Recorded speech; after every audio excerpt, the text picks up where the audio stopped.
Baik, bismillahirrahmanirrahim. Assalamualaikum warahmatullahi wabarakatuh. Waalaikumsalam warahmatullahi wabarakatuh. Saudara-saudara jemaah Jamiatul Khair Malengkeri, Makassar, Sulawesi Selatan yang saya hormati, dan juga warganet dimanapun Anda berada saat ini. Semoga kita semua dalam keadaan sehat walafiat, dalam lindungan Allah Subhanahu wa Ta'ala senantiasa.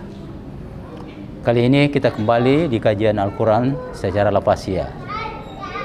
Adapun surah yang akan kita bahas adalah surah Al-Kahfi di ayat 1 sampai dengan 5. Nanti di ayat ini akan dijelaskan tentang janji Allah Subhanahu wa Ta'ala kepada orang-orang beriman, tentu kepada orang-orang yang mendapat ridho dari Allah Subhanahu wa Ta'ala. Dan ada juga ancaman kepada mereka-mereka yang celaka, ya, mereka-mereka yang mendapat jalan yang tidak diridhoi oleh Allah Subhanahu wa Ta'ala, jalannya orang-orang yang dimurkai dan jalannya orang-orang yang sesat. Mereka itu mendapat ancaman-ancaman. Nanti secara lafaznya akan dibahas oleh Ustaz Nur. Namun sebelumnya mari kita baca dulu ayatnya secara bersama-sama. Tafadhal. A'udzu billahi minasy syaithanir rajim.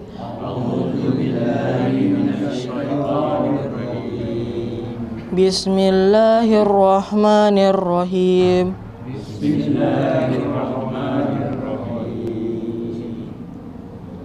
Alhamdulillahillazi anzala ala abdihil kitaba wa lam yaj'al lahu iwaja.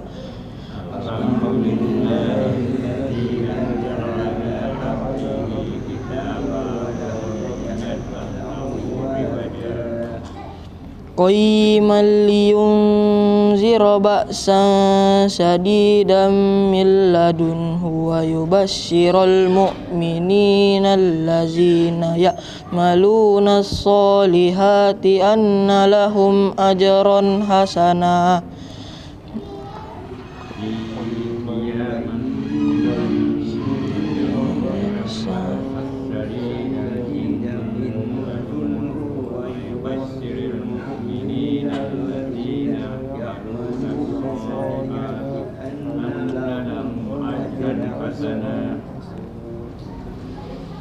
Makisina fihi abada wa yunzirul lazina qalu ittakhadallahu walada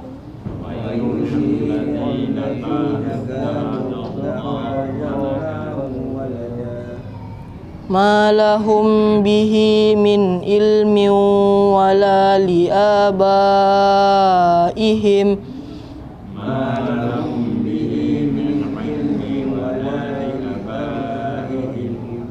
kaburat kalimatan takhruju min afwahihim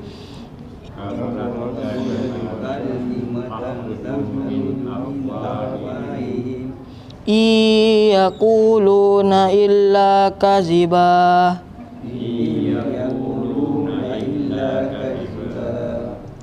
Sadaqallahul azim. Assalamualaikum warahmatullahi wabarakatuh. Alhamdulillah al-zanzal Qur'ana bil lisanin arabiyyan hudal linnasi wa bayyinatin minal huda wal furqan. Asyhadu an la ilaha illallah wahdahu la syarika lahu wa asyhadu anna Muhammadan abduhu rasuluh. Allahumma shalli ala Muhammad wa ala ali Muhammad. Bapak-bapak, saudara-saudara sekalian, kita awali kajian secara lafaziyah dan tafsiriyah di surah Al-Kahfi, dan kita awali dengan 5 ayat. Baiklah, kita sama-sama memaknainya dulu secara lafaziyah. Auzubillahi minasyaitonirrajim. Bismillahirrahmanirrahim. Alhamdu ini berasal dari kata hamidah, kata kerja, artinya memuji. Dengan adanya alif lam menunjukkan kata benda. Jadi alhamdu pujian, li kepada, lillahi kepada Allah. kata Allah di sini menjadi kasrah karena adanya kata depan li, ya. Jadi segala pujian kepada Allah. Allazi itu kata penghubung yang bermakna yang. Allazi anzala. Anzala ini bermakna menurunkan dari kata nazala. Nazala ini bermakna turun dari tempat yang tinggi, tempat bisa juga bermakna dari yang lebih mulia kepada yang kurang mulia. Atau ya itu. Jadi ke bawah. Jadi yang lebih berkualitas kepada yang kurang berkualitas, itu makna nazala. Bisa juga bermakna tempat. Yang menurunkan kepada abdihi, kepada hambanya. Kata ha di sini menunjukkan tanda milik, kepada hambanya abdil kitabah, kitab yang menurun kepada hambanya kitab. Walam, dan tidaklah yaj'ala, menjadikannya lahu, bagi kitab itu iwajan, jadi tidak bengkok, tidak neko-neko, jadi tidak ada kebengkokan, jadi tidak ada tipu daya, tapi yang hanya hak saja, itu maksudnya. Kemudian pada ayat selanjutnya, kiaman dipertegas lagi dengan kiaman, lurus, tegak, lurus. Kiaman liyunzira, untuk memperingati, ba'san, ini memperingati akan siksa, akan siksa sadidan. Sadid ini yang sangat, yang kuat. Jadi memperingatkan akan adanya siksa yang kuat min ladunhu, dari Allah, dari sisinya.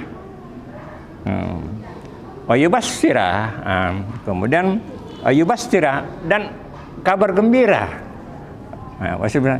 Wa yubassiril mu'minina, kabar gembira bagi orang-orang yang beriman, ya. Allazina, di sini ada ya dan nun menunjukkan banyak. Orang-orang yang ya'maluna, dari kata amalu, bekerja atau melakukan, adanya huruf ya menunjukkan pihak ketiga. Waw dan nun menunjukkan jamak. Jadi yang melaksanakan atau mengerjakan as-salihati, kebaikan. Kebaikan bisa bermakna ibadah mahdah, bisa juga ghairu mahdah. Kebaikan kepada Allah sesuai dengan perintahnya ibadah mahdah, atau kepada sesama manusia. Itulah disebut dengan amal saleh. Ya'maluna as-salihati annalahum, bahwasanya bagi mereka ajran hasanah, imbalan yang baik.